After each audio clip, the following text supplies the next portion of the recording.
Welcome to Family Peace Initiative's Curriculum Blips.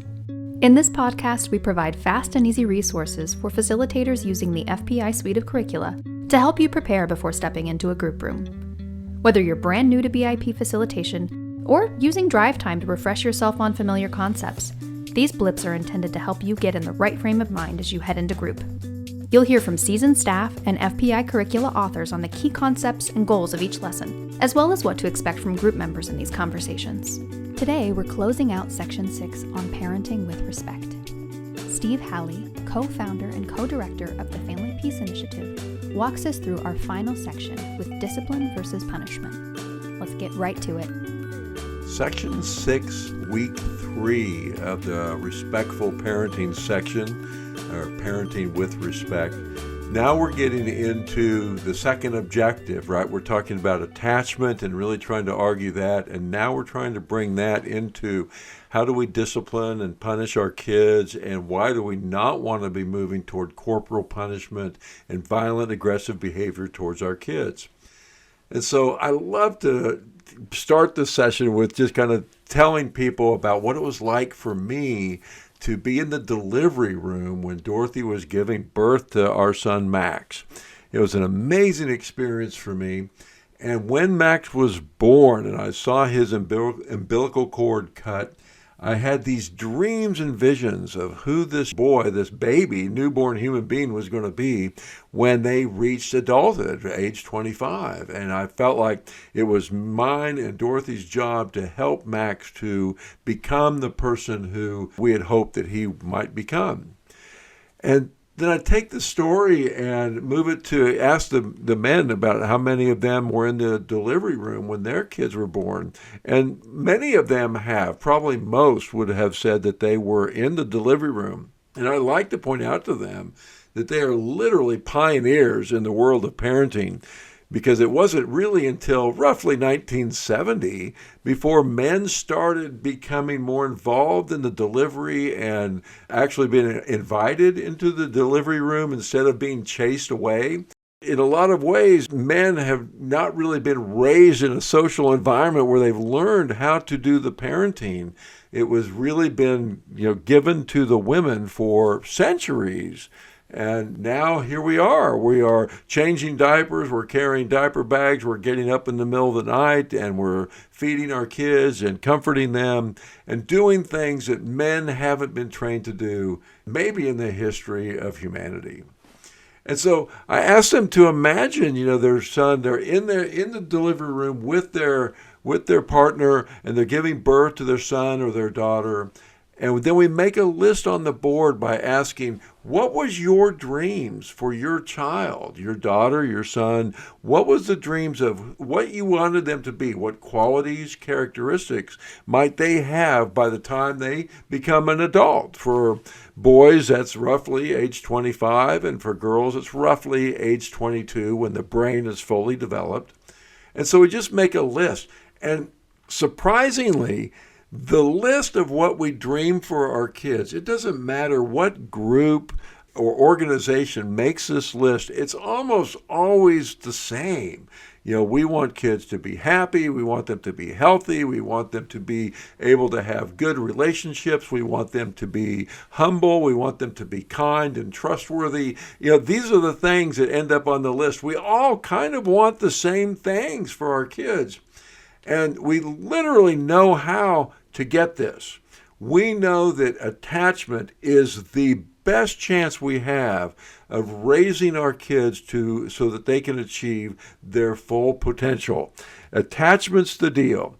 And so we build this list. You get 20 or 25 items on this list on the left-hand side of the board. And I write attachment in the top center and say, this is the deal, and this is what we want. But then we turn the tables and we ask people to talk about, how were you disciplined? How were you punished? When you got in trouble when you were growing up, what did your caretakers, your adults in your life do? And the list is staggering. When you get these people talking about what kind of violence they experienced at their parents' hands, right, it's very common they were whipped with belts and hit with objects. There's always one or two people in the room that would have very extreme, whipped with garden hoses and locked in sheds. But if we really let that conversation go, it's very important for people in the room to hear that, oh my gosh, we all had this kind of common experience of being abused in the name of punishment and discipline. Once we build the list and kind of, let that conversation kind of wind down, right, then we're asking them, when you look at the list on the right of the ways that we were punished, the ways that people disciplined us, in quotes, right, which one of those behaviors helped us to feel more connected to our caretakers? Which one of the behaviors that we experienced from our caretakers helped us to develop attachment? And the group gets it, right? They understand, oh, none of those behaviors did anything, but they might go back to, oh yeah, but I only got it when I deserved it. I only got it when I was bad. I only got it when I was a horrible kid growing up, is what they will say. And so we want to challenge those beliefs. Those are classic river of cruelty, justifying abuse. The only reason I'm doing this to you, look what you made me do, is what parents will say. And then the youth believe it, right? Oh, the only reason why I was beat with a garden hose was because I deserved it. And we want to challenge that. How is it possible that a 6-year-old kid can deserve to be beaten with a garden hose or locked in a shed or beat with a belt or whatever the behavior is? How is it possible that a little kid can deserve that kind of maltreatment? And the whole process is headed toward, how do we damage attachment with those that we are caring for? When we look at the strategies of how discipline can damage attachment, and remember, if you listen to a curriculum blip, either the previous one or the one before that, we talk about how parenting is hard enough. It is a very hard endeavor.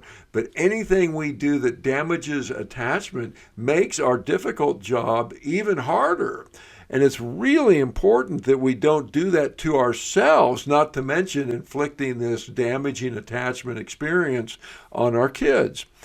And so we're working very hard in this class to get people to identify their own experience, how that experience impacted them and their attachment to the caregivers, and then what are they doing to their kids and how are they damaging their attachment, right, with their own kids by inflicting similar types of behavior upon their own children.